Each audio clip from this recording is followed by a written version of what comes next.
ఈరోజు మనం మరి ధ్యానంలోకి రాకముందు పూర్తి నాస్తికుడిగా ఉంటూ భగవంతుడి మీద ఏ పాటి నమ్మకం లేని ఒక వ్యక్తి పత్రిసార్ ఈ ధ్యాన సాధన మార్గంలోకి వచ్చాక ఈ పత్రిసార్ని పత్రిగారితో ఎన్నో సంవత్సరాలతో అనుబంధం, మరి పత్రిజీతో ప్రయాణం, మరి అటువంటి వ్యక్తి ధ్యానంలోకి వచ్చి ధ్యాన మార్గంలోకి వచ్చి మరి కృష్ణానది ఒడ్డున ఒక గొప్ప ఆశ్రమాన్ని ప్రకృతి మాత ఒడిలో మానస సరద్ ధ్యాన ఆశ్రమాన్ని స్థాపించారు డాక్టర్ కల్లం రామిరెడ్డి గారు. అట్లాగే 70 సంవత్సరాల వయసులో కూడా మరి రీసెంట్గా సార్ అది ఎక్కడ సార్ మీరు దుబాయ్లో మరి 70 సంవత్సరాల వయసు గల వ్యక్తి 20-30 సంవత్సరాల వయసు గల యువకులతో స్విమ్మింగ్ పోటీల్లో పాల్గొని నేషనల్ అవార్డు ఫస్ట్ అవార్డు తీసుకున్నారు. అట్లాగే మరి కృష్ణానది ఒడ్డులో కూడా ఎన్నో స్విమ్మింగ్ పోటీల్లో పాల్గొని మరి అక్కడ కూడా 70 సంవత్సరాల వయసులో మరి ఎన్నో, అది మన సార్ నోటి ద్వారా విందాము, కొద్దిగా డీటెయిల్స్ నాకు అంత పెద్దగా తెలియదు. ఒక గొప్ప వ్యక్తి మనం ఈరోజు జూమ్ ద్వారా కలవబోవటం మనందరూ అదృష్టం. ఒకసారి మన రామిరెడ్డి సార్కి మనస్ఫూర్తిగా ప్రేమతో కృతజ్ఞతలతో మనం వెల్కమ్ చెప్దాం. Welcome sir. వెల్కమ్. నమస్తే అందరికి. వినిపిస్తుందా? వినిపిస్తుంది సార్. ఓకే. ముందుగా మీ ఆధ్యాత్మిక ప్రయాణం గురించి, పత్రిజీతో అనుబంధం గురించి ఒక 5 నిమిషాలు. ఒకప్పుడు మీరు దేవుడు అంటే నమ్మేవాళ్ళు కాదు, అటువంటి వ్యక్తి ఈరోజు మీ జీవితం మొత్తాన్ని ధ్యానానికి అంకితం చేశారు. సో ఒకసారి మీ ఒక 5 నిమిషాలు మీ ఆధ్యాత్మిక ప్రయాణం గురించి వివరించవలసిందిగా కోరుతున్నాం సార్. ఓకే. ముందుగా కొంత సవరణ ఏంటంటే, ఇక్కడ గొప్ప వ్యక్తి ఏదో చాలా సేవ చేశాడు అనే పదాలు అంత అవసరం లేదు. గొప్ప వ్యక్తి ఏం కాదు, అందరిలాంటి వ్యక్తినే అనుకోవటమే. ప్రతి వ్యక్తిలో ఒక స్పెషాలిటీ ఉంటుంది, మీలో కూడా ఒక స్పెషాలిటీ ఉంది కదా, సో అందుకు తప్పనిసరిగా ప్రతి వ్యక్తిలో కూడా ఎవరిని తీసేయడానికి లేదు. ప్రతి ఒక్క వ్యక్తిలో ఏదో ఒక రకంగా శక్తి ఉంటది. ఇప్పుడు మనకి అందరూ సమానమే, ఎవరు తక్కువ ఎక్కువ అనుకోవటానికి లేదు. ఒక నాటకం వేయాలంటే, నాటకం రక్తి కట్టాలంటే నటులే కాదు, దర్శకుడిలే కాదు, మరి రంగు వేసేవాడు, ముఖానికి కలర్ వేసేవాడు ఇంపార్టెంటే, తెర ఎత్తేవాడు దించేవాడు కూడా ఇంపార్టెంట్గా. ఏ సమయంలో ఎత్తలేదు దించలేదు అంటే అంతా రస్తాబస్ అయిపోద్ది. సో అందుకని ఇక్కడ వ్యక్తులు అందరూ సమానమే, కాకపోతే ఎవరిలోనూ ఎక్కువ తక్కువ కాకపోయినా ఒక్కొక్కరు ఒక రకమైన విశ్లేషణ ఉంటుంది. Anyhow okay. మరి ఈరోజు మీ అందరితో పరిచయ భాగ్యం కలిగించడానికి అవకాశం కలిగించినటువంటి ఆత్మీయమిత్రుడు శివ గారికి, మరికి ఈ జూమ్ క్లాసులకి చేసినటువంటి ఆత్మ బంధువులందరికీ ముందుగా హృదయపూర్వక ధన్యవాదాలు తెలియజేస్తున్నానండి. క్లుప్తంగా నన్ను పరిచయం చేసుకుంటాను. నా పేరు రామిరెడ్డి. అయితే అసలు ఎన్నో పేర్లు మారిపోయాయి నా జీవితంలో. మరి ఎన్ని పేర్లు మారినా చివరికి నాకు నచ్చిన, అందరం ఇచ్చినటువంటి పేరు రామిరెడ్డి మానస సరోవరంగా ఇష్టపడిపోయింది. చిన్నతనం నుంచి ఒక కమ్యూనిస్టుగా, నాస్తికుడిగా, హేతువాదిగా, ఎవరు ఏది చెప్పినా గుడ్డిగా నమ్మలేని స్థితిలో ప్రతిదీ నా అనుభవంలోకి వచ్చింది అన్నటువంటి సత్యంతోనే విశ్వసించేవాడిని.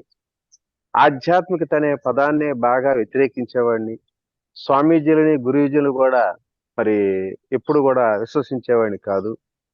సో అలాంటి స్థితిలో 2008 సంవత్సరంలో నా భార్య యొక్క బలవంతం మీద ఈ పిరమిడ్ స్పిరిచువల్ సొసైటీలోకి లాక్కురాబడ్డా. వాస్తవాన్ని చెప్పాలంటే నెట్టబడ్డా కూడా అనమాట. మరి అలా వచ్చిన నేను ఈ 14 సంవత్సరాల్లో ఎన్నో అనుభవాలు, ఎన్నో అనుభూతులు, ఎన్నో ఆనందాలు కూడా పొందటం జరిగింది. మరి ప్రతి మనిషికి కావాల్సింది ఆనందం, ఆరోగ్యం, మనశ్శాంతి. ఈ 3 కూడా ధ్యాన జ్ఞాన మార్గంలో ఉన్న సత్యాన్ని అనుభవపూర్వకంగా తెలుసుకొని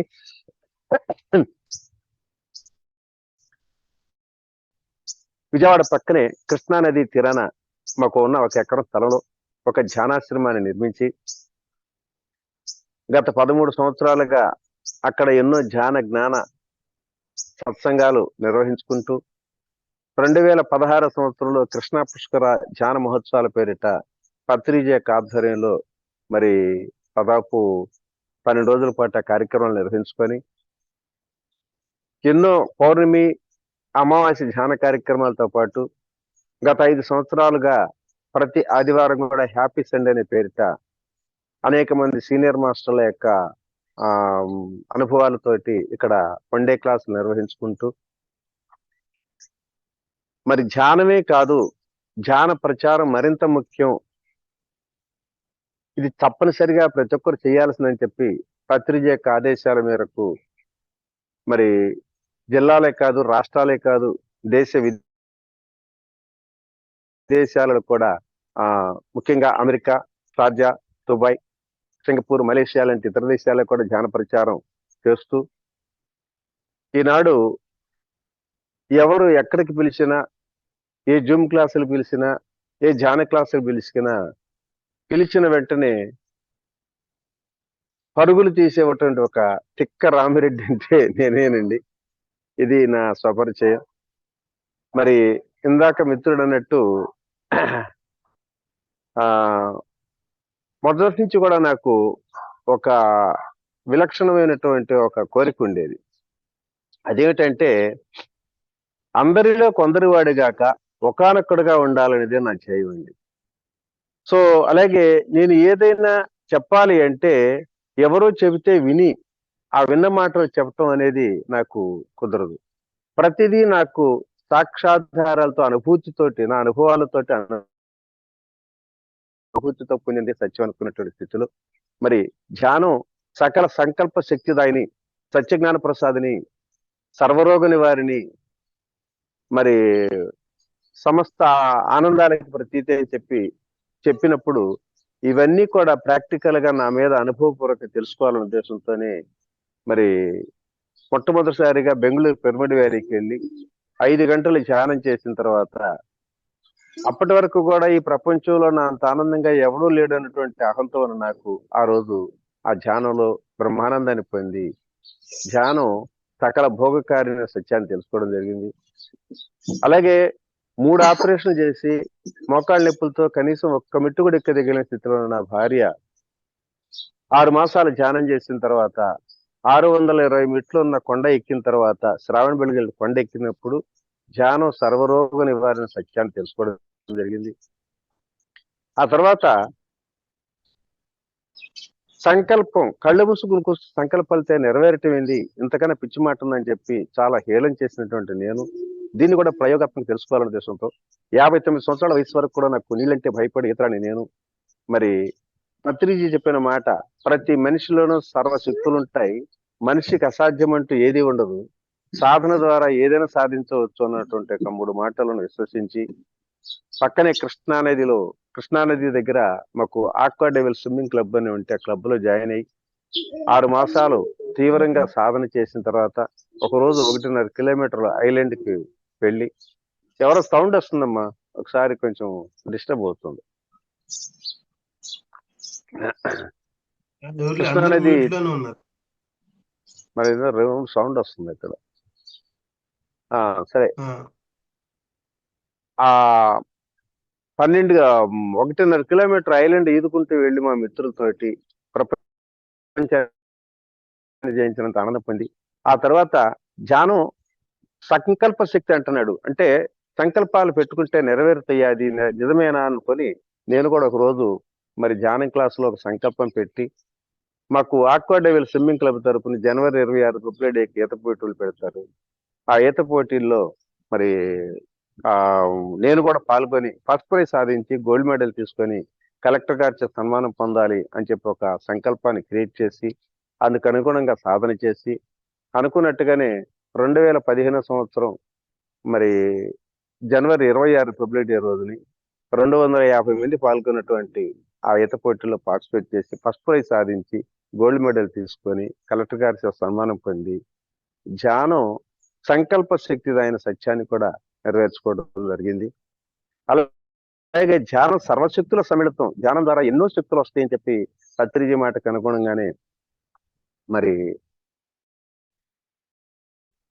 2018 సంవత్సరం సెప్టెంబర్ 24న విశాఖపట్నంలో స్టేట్ లెవెల్ స్విమ్మింగ్ కాంపిటీషన్ జరుగుతుంటే అందులో పార్టిసిపేట్ చేస్తే 4 ఈవెంట్స్ లో 3 గోల్డ్ మెడల్, 1 సిల్వర్ మెడల్ రావటం.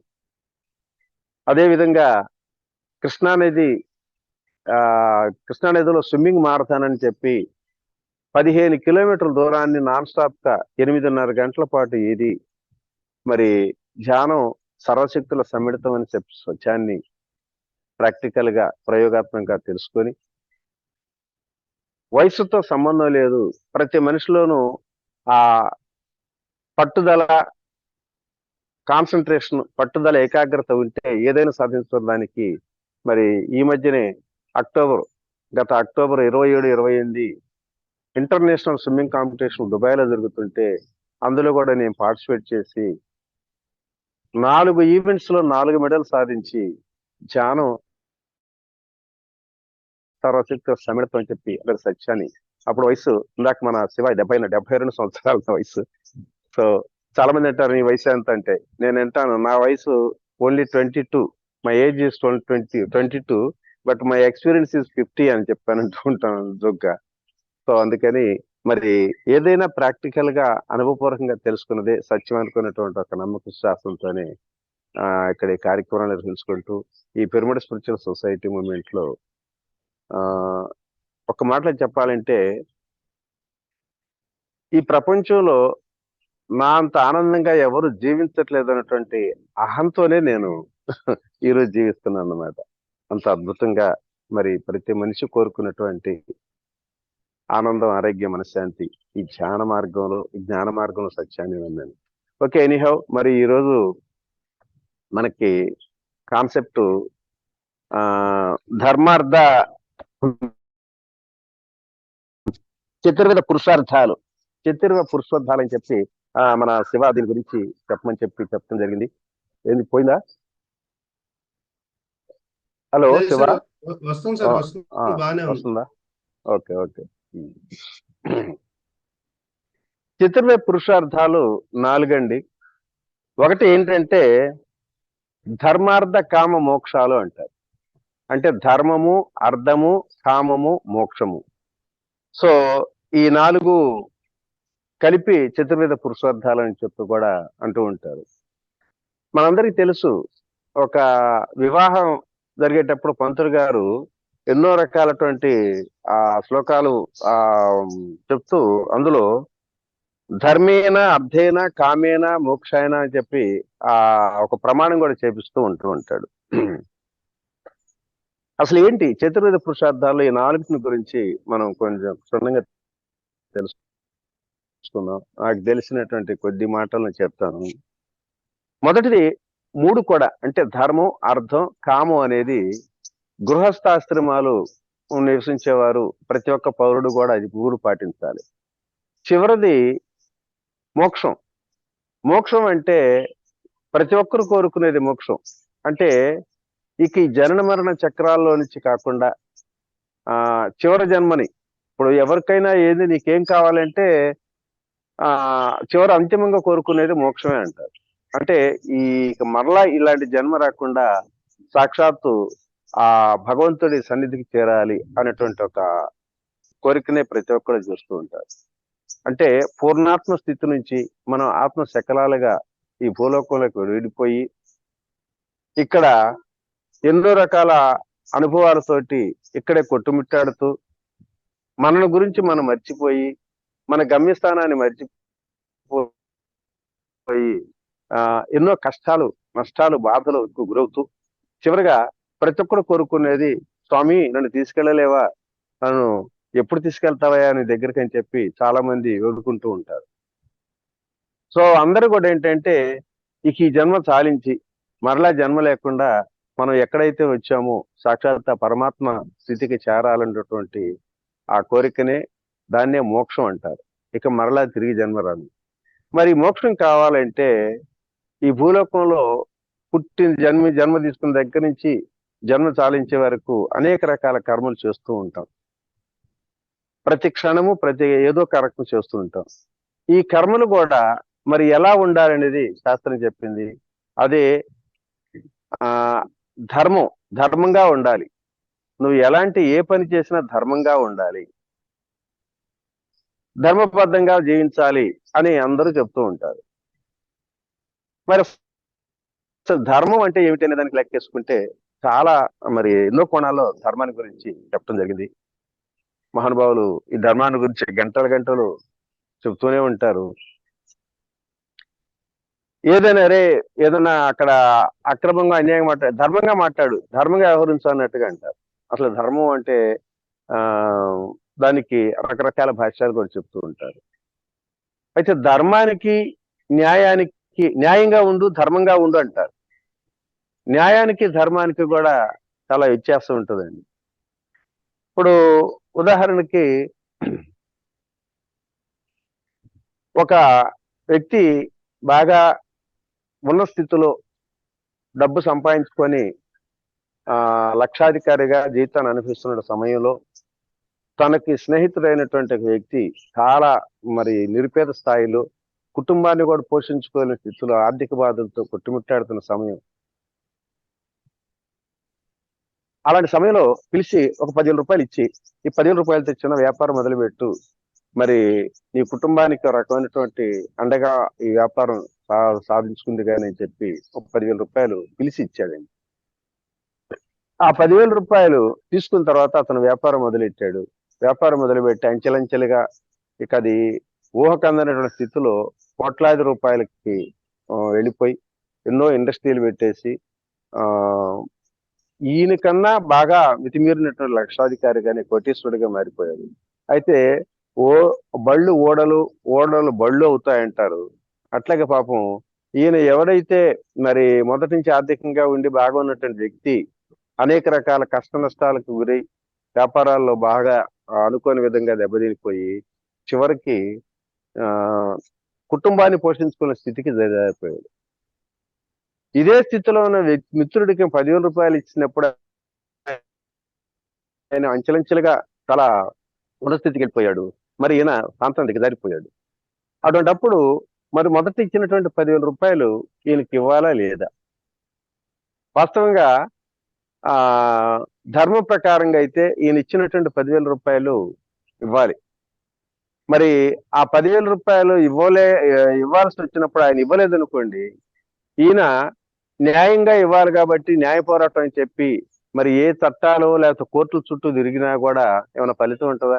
ఎందుకంటే అక్కడ 10,000 రూపాయలు ఇచ్చింది పుచ్చుకుంది వాళ్ళిద్దరికే గాని ఇక మిగతా ప్రపంచానికి తెలియదు. అక్కడ ఏ నోటు లేవు, ప్రోనోట్లు లేవు, పత్రాలు లేవు, ఏ చెక్కులు లేవు. ఊరిక నోటి మాటగా ఇచ్చాడు. మరి న్యాయంగా చూస్తేనేమో అక్కడ ఏమీ నిలబడదు. ఏ కోర్టులకు వెళ్ళినా, ఏ చట్టాలకు వెళ్ళినా, లేకపోతే 10 మంది పెద్ద మనుషుల దగ్గరికి వెళ్ళి ఏమంటే నాకు 10,000 రూపాయలు నేను అక్కడ ఇచ్చానైనా నాకు ఇప్పిస్తున్నానంటే కదా సాక్ష్యాధారాలే కాబట్టి పెద్ద మనుషులు కూడా ఎప్పుడు చెప్పలేదు. కానీ ధర్మం అనేది ఉంది. ధర్మ ప్రకారంగా అయితే మరి అక్కడ చట్టాలు, న్యాయాలు, పెద్ద మనుషుల యొక్క పంచాయతీ లేకపోయినా ధర్మంగా ఇవ్వాలనేది అతనికి మనస్ఫూర్తిగా మరి తెలుసుకొని నేను ఈ రకంగా మరి అతని ఒక ప్రేరణతో నేను ఈ స్థితికి వచ్చానని చెప్పి ఒక మంచి భావనతో ఇచ్చి అది ధర్మబద్ధంగా ఆయన ఆలోచించేవాళ్ళు కానీ అక్కడ న్యాయం అనేది పనిచేయాలి. సో ఇక్కడ న్యాయానికి ధర్మానికి ఉన్న వ్యత్యాసం అదండి. అలాగే ప్రతి మనిషి మనం అంతిమ దశగా కోరుకోవాల్సింది మోక్షం అనుకున్నాం కదా. ఆ మోక్షానికి ప్రథమ పేరునగా ముందు పుట్టిన దగ్గర నుంచి మనిషి సాధించేంత వరకు, జీవితాన్ని సాధించేంత వరకు జీవిత ప్రయాణం కొనసాగించాలి. అందుకు మరి అంటే డబ్బు కావాలి, సంపాదన కావాలి. ఈరోజు మరి ఆ సంపాదన లేదే, సొమ్ము లేదే, అంటే డబ్బు లేదే ఏ పని చేయలేం. ఏ పని చేయాలంటే డబ్బు కావాలి. ఈ డబ్బు సంపాదించాలి. డబ్బు సంపాదించాలంటే ఎలా సంపాదించాలి? డబ్బు సంపాదించాలంటే అనేక రకాల మార్గాలు ఉంటాయి. కానీ ఆ డబ్బుని కూడా ధర్మ మార్గంగా సంపాదించాలి అని చెప్పి మన శాస్త్రాలు చెప్తున్నాయి. ధర్మం ప్రకారమే. డబ్బు సంపాదించడానికి ఇప్పుడు ఒక వ్యక్తి దారి కాసి అటు వచ్చేటువంటి వ్యక్తుల్ని ఒక దారి కాసి వాళ్ళని కొట్టి చంపి వాళ్ళ దగ్గర నగలు సొమ్ము తీసుకున్నాడు అనుకోండి, అది అక్కడ కూడా డబ్బు సంపాదించవచ్చు. కానీ అది అది కాదు, ధర్మ మార్గంగా డబ్బు సంపాదించాలని చెప్పి మన శాస్త్రాలు కూడా చెప్తున్నాయి. ధర్మ మార్గం అంటే నాకు తెలిసి ఏదో చాలా రకాలు చెప్తుంటారు. ధర్మం అనే దానికి నాకు తెలిసినటువంటి అర్థం ఏంటంటే, ప్రతినిత్యం మనం ఏదో ఒక పని చేస్తూనే ఉంటాం. ప్రతినిత్యం మనకి ఏదో తప్పనిసరిగా పని చేస్తూనే ఉంటాం.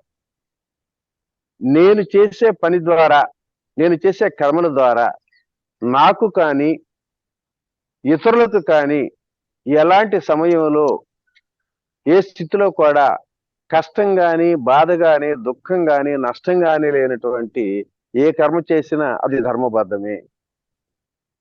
అంతే, అంతకన్నా ఏం లేదు. ధర్మాన్ని గురించి ఎన్ని వాక్యాలు, ఎంత పేజీలు రాసుకున్నా నేను తెలుసుకున్న సత్యం ఏంటంటే, నేను చేసేటువంటి ప్రతి పనిలోనూ మరి అది నాకు ఇబ్బంది కలిగించకూడదు.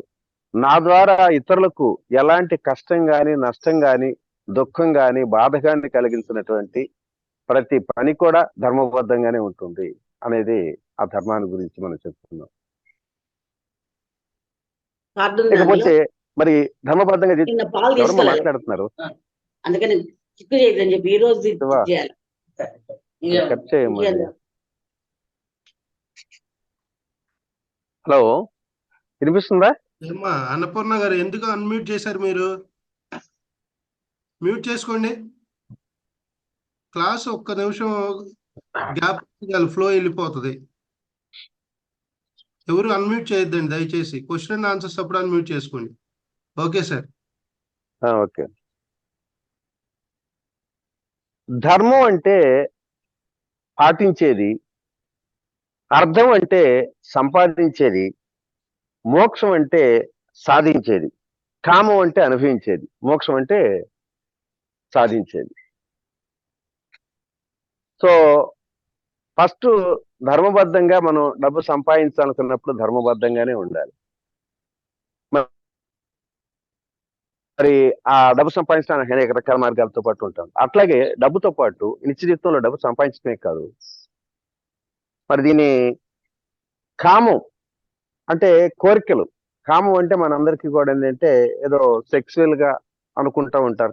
వీడి కామం పెరిగింది, ఆ అమ్మాయిని చెరబట్టాడురా, ఆ అమ్మాయిని అనుభవించాడురా, ఏదో రకరకాల పాటు చేశాడు అని కామం అనుకుంటారు. కానీ వాస్తవంగా కామం అంటే కోరికలు. నిత్య జీవితంలో ప్రతి మనిషి లేచిన దగ్గర నుంచి పడుకోబోయేదాకా అనేక రకాల కోరికలు తన మనసులో కదులుతూ ఉంటాయి. మరి ఆ కోరికలు కూడా ఎలా ఉండాలి? చాలా మంది అంటారు, కొంతమంది కోరికలు చంపుకో, తర్వాత ఆశలు చంపుకో, కోరికలు ఆశలే నీ జీవితానికి దుఃఖాలు కష్టమయాలు తెస్తున్నాయి, కాబట్టి కోరికలు తెంచుకోండి, కోరికలు తుంచుకోండి అని అంటుంటూ ఉంటారు కొంతమంది. కానీ అసలు నా దృష్టిలో ఆశలు కోరికలే ఈ ఆనందానికి ముసరుకులు అంటే. ఈ ఆశలు కోరిక లేకుండా అసలు ఆనందం అనేది అనుభవించలేడు అనమాట. ప్రతి వ్యక్తికి ఏదో ఒక తప్పనిసరిగా ఒక కోరిక అనేది ఉంటుంది. కోరిక లేకపోతే ఎవడో ఏ పని చేయలేదు. ఇప్పుడు ఆధ్యాత్మికంగా ఉన్నటువంటి స్వామీజీలు కూడా మరి తన ప్రవచనాన్ని అందరూ కూడా విని, అందరూ పాటించి ధర్మ మార్గం పయనించమైనటువంటి ఒక కోరిక తప్పనిసరిగా ఉంటుంది. ఆ కోరిక ఉండబట్టే పని చేయగలుగుతుంది. మరి అనేక రకాల ఆధ్యాత్మిక సంస్థలు ఉన్నాయి, ఏదో కార్యక్రమం పెట్టారు, ఆ కార్యక్రమం సక్సెస్ కావాలి, బాగా మంచి అద్భుతంగా ఈ కార్యక్రమం జరగాలన్నటువంటి కోరిక తప్పనిసరిగా ఉంటుంది ప్రతి ఒక్కరికి. సో కోరికలు ఆశలు అనేది ప్రతి వ్యక్తికి ఉంటాయి. కాకపోతే ఇందాక చెప్పినట్టు ఈ కోరికలు ఆశలు కూడా ఎలా ఉండాలంటే, కోరికల్లో మితిమీరిన కోరికలు ఉండకూడదు, ఆశలలో అత్యాశలు ఉండకూడదు. ఆశ ఉండొచ్చు కానీ అత్యాశ ఉండకూడదు, కోరికలు ఉండొచ్చు కానీ మితిమీరిన కోరికలు ఉండకూడదు. సో కాబట్టి ఈ కోరికలు ఆశలు అనేది కూడా ఇందాక నేను చెప్పినట్టు నాకు నేను కోరుకునే కోరికలు కానీ ఆశలు కానీ నాకు కానీ నా ద్వారా ఇతరులకు కానీ ఎలాంటి కష్టము నష్టము ఆశలు భయాలు బాధలు దుఃఖాలు లేనటువంటి ఎన్ని కోరికలు కోరినా కోరవచ్చు అని చెప్పి ఆ విషయాన్ని కూడా నేను బాగా అర్థం చేసుకున్నానండి. సో కాబట్టి ధర్మంగా అంటే మనందరి యొక్క లక్ష్యం ఏమిటి? జన్మరాహిత్యం. అంటే మరలా ఇలాంటి జన్మలు రాకుండా సాక్షాత్తు మనం ఎక్కడి నుంచి వచ్చామో మన మూలస్థానం ఏమిటో ఆ పరమాత్మ చెంతకు చేరాలి. అప్పుడే మనం కోరుకున్నటువంటి ఆ ముక్తి మోక్షం అంటారు. సో దాన్ని చేరాలంటే ఇక్కడ ఈ జన్మలో చేసినటువంటి ఈ కర్మలు ఇవన్నిటిని కూడా మరి కర్మ ప్రక్షాళన చేసుకోవాలి. ఈ జన్మలోనే కాదు, గత జన్మల నుంచి. అంటే అనేక రకాల జన్మలు తీసుకుంటూ ఉంటాడు. అనేక రకాల జన్మల్లో అనేక రకాల కర్మలు చేస్తూ ఉంటాడు. ఆ కర్మలు కొన్ని ఖర్చు అయిపోతూ ఉంటాయి, కొన్ని మళ్ళీ బ్రాటవర్ మిగిలిపోతూ ఉంటాయి.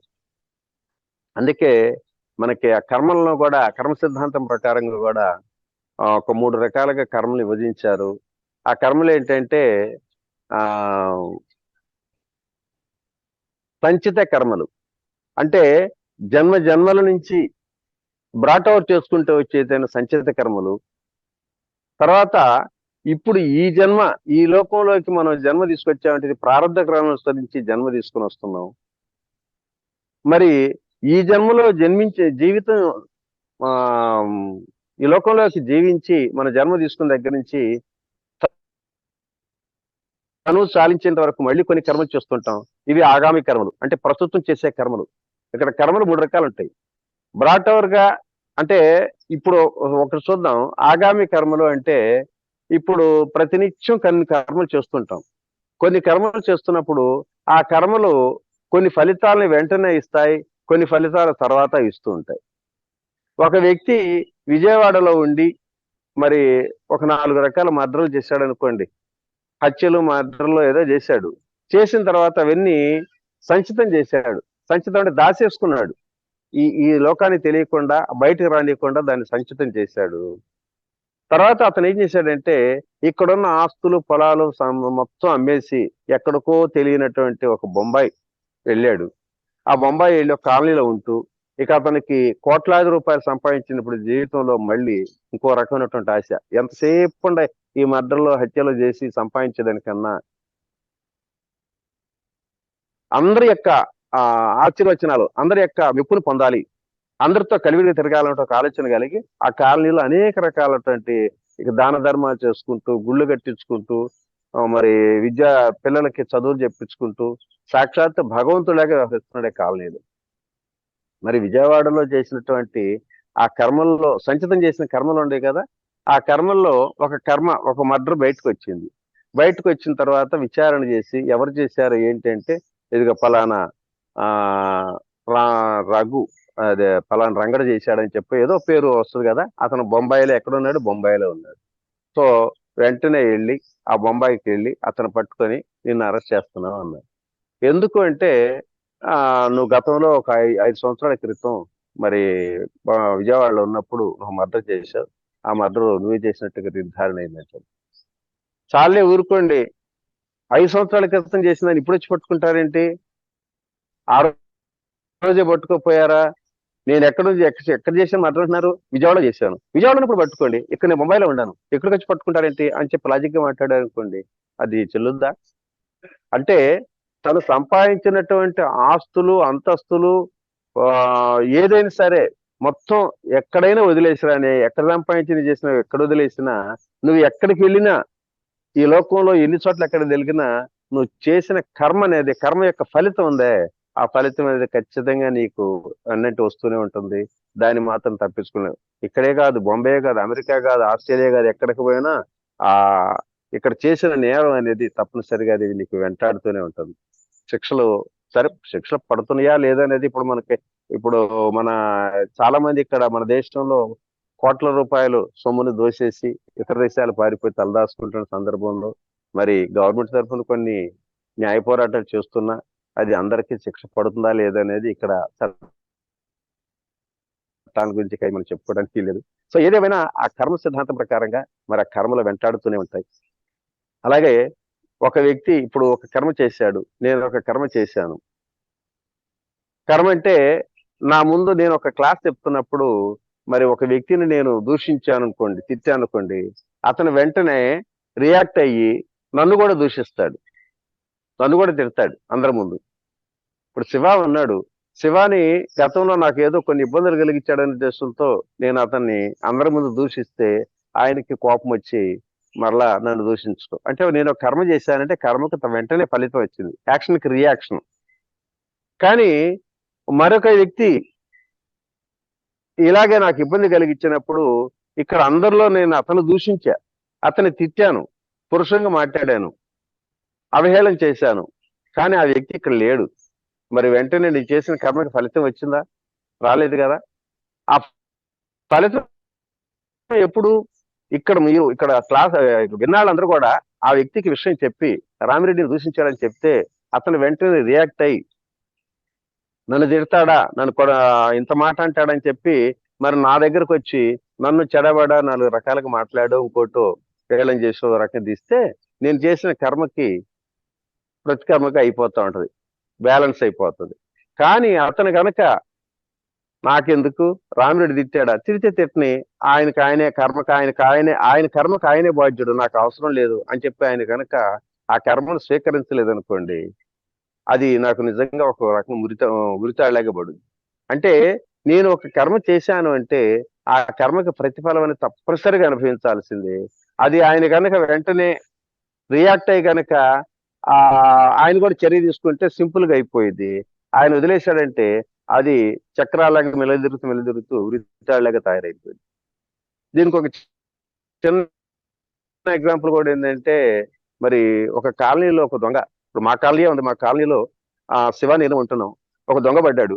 దొంగ పడ్డ తర్వాత శివ పట్టుకున్నాడు దొంగని, పిలిచాడు అందరిని. అందరు పోయిన తర్వాత అందరు ఇష్టం వచ్చినట్టుగా ఆడిని 4 రకాలుగా కొట్టి తిట్టి బుద్ధి లేదా జ్ఞానం లేదని చెప్పి ఒక 3-4 గంటల సేపు ఆయన పట్టుకొని అందరూ రకరకాలుగా తిట్టిన తర్వాత ఇక ఆఖరికి ఏంటన్నాడు శివ, అన్నాడు, జాగ్రత్త, ఇదే ఫస్ట్ టైం నీకు, మరి ఈ కాలనీలో మరొకసారి కనుక మళ్ళీ కల్పించాడు దొంగతనం చేశావంటే ఇక నువ్వు నేను చంపేస్తాను, కాలేజీ తీసేస్తాను, ఏదో తను ఫోర్స్ గా చెప్పేసి భయం పెట్టేసి పంపించేస్తారు.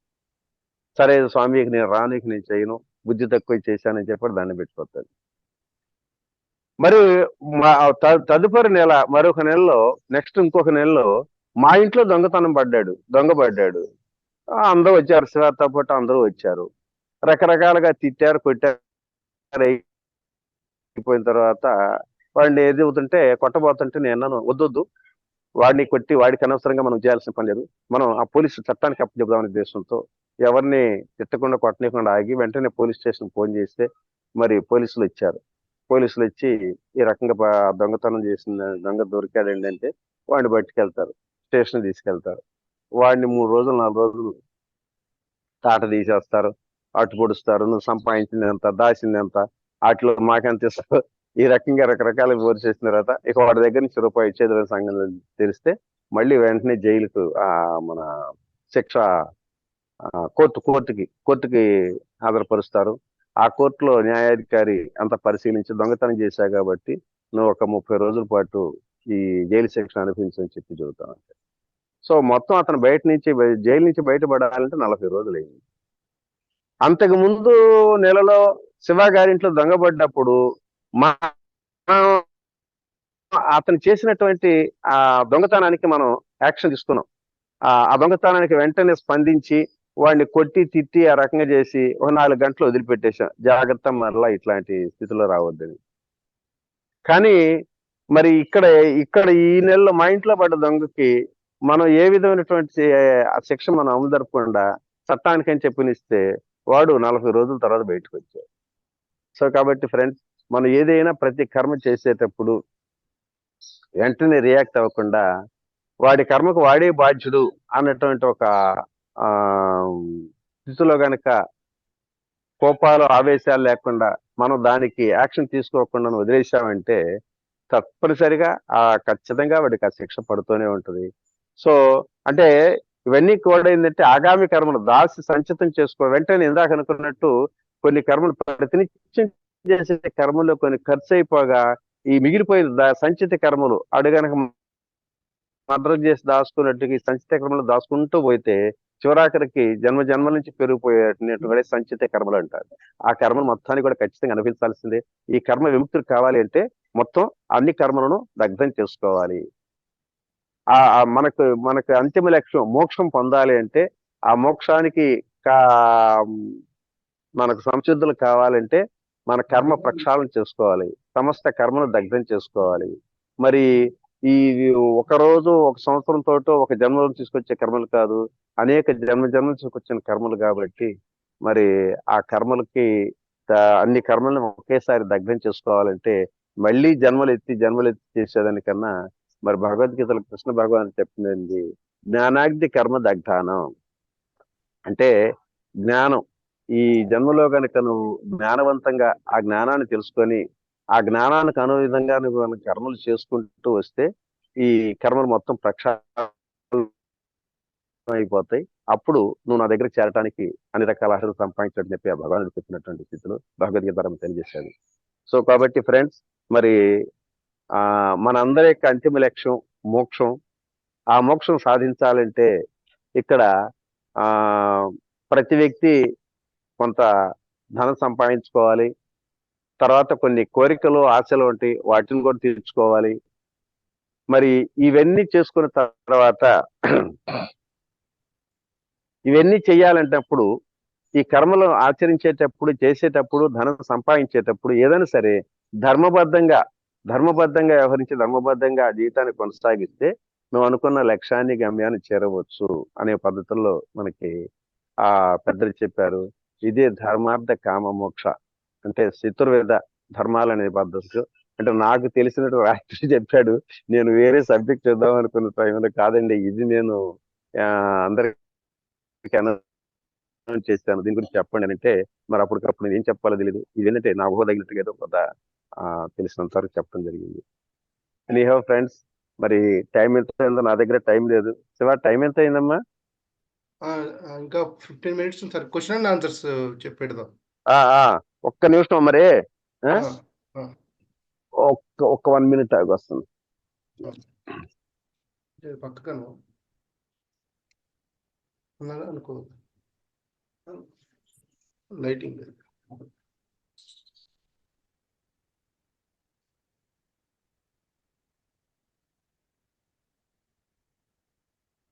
సార్. అందరు వీడియోస్ ఆన్ చేయండి. అట్లాగే మనకి నిన్న చెప్పుకున్నాం బుద్ధ పౌర్ణమి సెలబ్రేషన్స్ పిరమిడ్ వ్యాలీ ఇంటర్నేషనల్. మరి మే 21 నుంచి 4 రోజుల పాటు అద్భుతంగా బుద్ధ పౌర్ణమి సెలబ్రేషన్ జరుగుతాయి. ప్రపంచవ్యాప్తంగా ఎంతోమంది సాధకులు, అట్లాగే మరి ఆంధ్ర, తెలంగాణ, రాయలసీమ, మరి అన్ని జిల్లాల నుంచి కూడా ఎంతోమంది మెడిటేటర్స్, గురువులు అక్కడికి రావడం జరిగింది. ఒక అద్భుతమైన ఆధ్యాత్మిక సమ్మేళనం పిరమిడ్ వ్యాలీ ఇంటర్నేషనల్ బుద్ధ పౌర్ణమి సెలబ్రేషన్స్.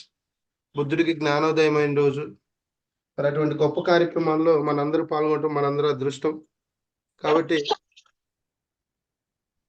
మిత్రులందరూ కూడా ఇటువంటి ప్రోగ్రామ్స్ లో జాయిన్ అవ్వటానికి మరి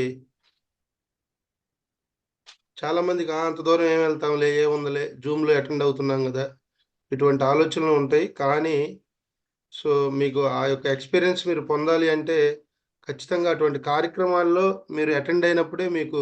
ఇప్పుడు రాధాకృష్ణ సార్ మన ధ్యాన మహాచక్రంలో పాల్గొన్నారు. సార్ యొక్క అనుభవాన్ని తీసుకుందాం. రాధాకృష్ణ సార్. పిరమిడ్ వ్యాలీ అంటే గుర్తొచ్చింది శివ. సార్ రామిరెడ్డి సార్ ఒక్క నిమిషం.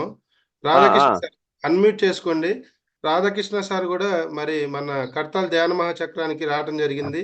5 రోజుల పాటు ప్రతిరోజు ఉదయాన్నే మరి 3 గంటల పాటు ఆ అఖండ సంగీత ధ్యానంలో వేలాది మందితో సార్ కూడా మేడం సతీమణి, రాధాకృష్ణ సార్ సతీమణి ఇద్దరు కూడా పాల్గొన్నారు. సార్ యొక్క ఎక్స్పీరియన్స్ తీసుకున్నాం. రాధాకృష్ణ సార్ మాట్లాడండి, అన్మ్యూట్ చేసుకోండి. అన్మ్యూట్ చేసుకోండి. అన్మ్యూట్ అయింది, రావట్లేదా? సరే సరే, అయితే అది అన్మ్యూట్ లో పడింది. సో సార్ మాట్లాడండి రామిరెడ్డి సార్. పిరమిడ్ వ్యాలీ అంటే ఏదో అంటారు చూడండి, బుద్ధుడికి జ్ఞానోదయం ఏంది బోధి చెట్టు కిందంటే, మరి నాకు కూడా జ్ఞానోదయం ఏంది పిరమిడ్ వ్యాలీలోనే ఫస్ట్. భార్య యొక్క బలవంతం మీద ఇక్కడ బుద్ధ పౌర్ణమి ఉత్సవాలు జరుగుతున్నాయి, మరి వెళ్దాం రండి అని చెప్పని బలవంతంగా లాక్కొచ్చింది. తప్పని పరిస్థితుల్లో మరి ఒక మాట కాదనిలేక వెళ్ళాను. ఒక 500 మంది వస్తారనుకుంటే 5,000 మంది జనం వచ్చారు. అక్కడ ఉండటానికి లేదు, తినటానికి లేదు, పడుకోవడానికి లేదంటే ఏ సౌకర్యాలు లేవు. ఇప్పుడు అయితే సకల సౌకర్యాలు ఆ రోజుల్లో మేము 2008 సంవత్సరం పోయినప్పుడు అక్కడ రాళ్ళు రప్పులు గుట్టలు తప్పితే లేదు. ఒక పిరమిడ్ మాత్రం తయారైంది, ఓపెన్ స్టేజ్ ఉంది, ఓపెన్ ప్లేస్ లోనే పడుకోవాలి. ఇదేంట్రా బాబా ఎందుకు వచ్చాను అనుకున్న తరుణంలో మరి 5,000 మంది ఏం పిక్కు తిందామని వచ్చారా ఏమని చెప్పిన వాళ్ళు నేను అసహనంగా ఉన్నాను. ఆ తర్వాత ఆ మరుసటి రోజుని కార్యక్రమాలు మొదలుపెట్టే టైంలో మరి పత్రిజీ అప్పుడే ఫస్ట్ టైం నేను లైఫ్ లో చూడటం ఆయన ప్రత్యక్షంగా. ఆయనేమో రేపు ఉదయం బ్రేక్ఫాస్ట్ చేసిన దగ్గర నుంచి మన పిరమిడ్లోకి వెళ్ళి మధ్యాహ్నం లంచ్ దాకా ధ్యానం చేద్దాం అన్నాడు. అంటే 5 గంటల ధ్యానం. అందరు చప్పట్లు టటపటప అని. నాకు చాలా చిరాకేసింది. ఈ గురువులు ఏం చేస్తే అది ముగించటమే పని, పని పాట లేదు. ఏం చెప్పాడైనా 5 గంటలు ధ్యానం. ధ్యానం అంటే కళ్ళు మూసుకు కూర్చోవాలి. ఊరికే కళ్ళు మూసుకు కూర్చోవాలా? వస్తానని మనిషి రాలేదంటే 5 నిమిషాలు లేట్ అల్లాడిపోతాడు. అలాంటిది పని పాట లేకుండా 5 గంటలు ఎలా కూర్చుంటారు అని చెప్పి నాలో కొంచెం అసహనంగానే ఉన్నాను. ఆ మరుసటి రోజు ఉదయం పొద్దున్న బ్రేక్ఫాస్ట్ చేసి అందరూ పరుగులు పెడుతుంటే పరిగెత్తండి మీ అరాటం సేపులు మహా ఉంటే పుట్టల పురుగుల గంట లోపల అందరూ వచ్చేవాళ్ళే కదా అనుకున్నాను. చిత్రం ఏంటంటే వెళ్ళిన వాళ్ళందరూ కూడా వెళ్ళారు తప్పితే బయటకు వచ్చేది లేదు. 5 గంటల దాకా 5,000 మంది కూర్చొని ధ్యానం చేస్తున్నారు. అది ఒక రోజు చూశాను, రెండో రోజు కూడా చూశాను. మూడో రోజు నాకు ఒక రకంగా దాని మీద ఆసక్తి కలిగి ఇన్ని వేల మంది ఇన్ని గంటలు ఎలా కూర్చోగలుగుతున్నారు, అసలు ఏముంది దీంట్లో అని చెప్పి దీని గురించి తెలుసుకోవాలనే తప్పంతో నేను కూడా మూడో రోజు కూర్చోటం. ఆ ధ్యాన స్థితిలో మొదట 3 గంటలు అసలు ధ్యానం కుదరలేదు. అలాగే మొండికేసి కూర్చున్న తర్వాత చివరికి ఇంకా లాస్ట్ ఒక 15 నిమిషాల్లో ముగుస్తున్నాను. అప్పుడు మనస్సు స్థిమితం అయిపోయి శూన్యం అయిపోయి ఇంకా అప్పటి వరకు కూడా ప్రపంచంలో నా అంత ఆనందంగా ఎవడూ లేనటువంటి స్థితిలో ఉన్నప్పుడు ఇక ఆనందం పట్టలేని ఆనందం నాలో నేను ఇంకా అది ఆపుకోలేని పరిస్థితులు పెద్దగా నవ్వటం మొదలు పెట్టుకున్నాను. ఆ ఆనంద ఉద్వేగ భావాలతోటి తర్వాత అది ఒక అర్ధ గంట సేపు ఆ రకంగా ఆనంద తీరాల్లో విహరించిన తర్వాత కళ్ళు తెరిచి చూడమని కళ్ళు తెరిపించాడు అందరి చేత. చప్పట్లు కొట్టిస్తుంటే ఆ చప్పట్ల మారుమూతలో ఆనంద ఉద్వేగ క్షణాల్లో అసలు ఏం జరుగుతుందో ఎక్కడున్నా తెలియనటువంటి ఒక అయోమ స్థితిలో ఎదురుగా నా భార్య ఉంటే ఆవిడ 2 భుజాలు పట్టుకుని గట్టిగా ఊపుతున్నాం మొదలుపెట్టాం. ఆవిడకి భయం వేసింది. అమ్మో ఏంటి ఏంటి ఏంటి అని చెప్పి ఆవిడ కంగారు ఇస్తుంది. అప్పుడు నేను అన్నాను, ఎన్ని జన్మలెత్తి నీ రుణం తీర్చుకోవాలో అర్థం కావట్లేదు. ఇప్పటి వరకు కూడా ఈ ప్రపంచంలో మరి నా అంత ఆనందంగా ఎవడూ లేడు స్థితిలో నాకు ఈ రోజు ఆనందం కాదు, అసలు బ్రహ్మానందం ఏంటో ఈ స్థితిలో నేను తెలుసుకోవటం జరిగింది. దాని కారకురాలు నీవే అని చెప్పి అంత ఎమోషనల్ గా మాట్లాడటం జరిగింది. సో ఆ తర్వాత 6 సంవత్సరాల పాటు కంటిన్యూగా బ్రేక్ లేకుండా ఆ పిరమిడ్ వ్యాలీకి వెళ్ళటం. అక్కడ మరి మా హాస్టల్లో నాకు పత్రిజీ నువ్వు ప్రతి సంవత్సరం కానీ క్లాస్ చెప్పాలని చెప్పని దాదాపు 6 సంవత్సరాల పాటు ప్రతి సంవత్సరం అక్కడ క్లాస్ చెప్పేవాడిని. ఈ మధ్యలో ఇక్కడ కర్తాలు చిత్ర కార్యక్రమం అంటారు, పిరమిడ్ వ్యాలీ కాస్త దూరం అయిపోయింది. కానీ పిరమిడ్ వ్యాలీ అంటే నాకు అది గుర్తొచ్చింది, ఆ మధుర స్మృతులు. చాలా అద్భుతమైన కార్యక్రమం, బుద్ధ పౌర్ణోత్సవాలు. అది సాధ్యమైనంత వరకు అందరూ కూడా అక్కడ పార్టిసిపేట్ చేసి ఆ అద్భుతమైనటువంటి కార్యక్రమం పాల్గొని మీ జీవితాల్ని అర్థం చేసుకుంటారని చెప్పి మనస్ఫూర్తిగా చేస్తున్నాను. ఎవరన్నా ఏదైనా డౌట్స్ ఉంటే ఒకసారి అడగండి, ప్రశ్నలు జవాబులుగా. క్వశ్చన్ అండ్ ఆన్సర్ సెషన్ అండి. ఎవరైనా మీకు డౌట్స్ ఉంటే ఖచ్చితంగా అడగాలి.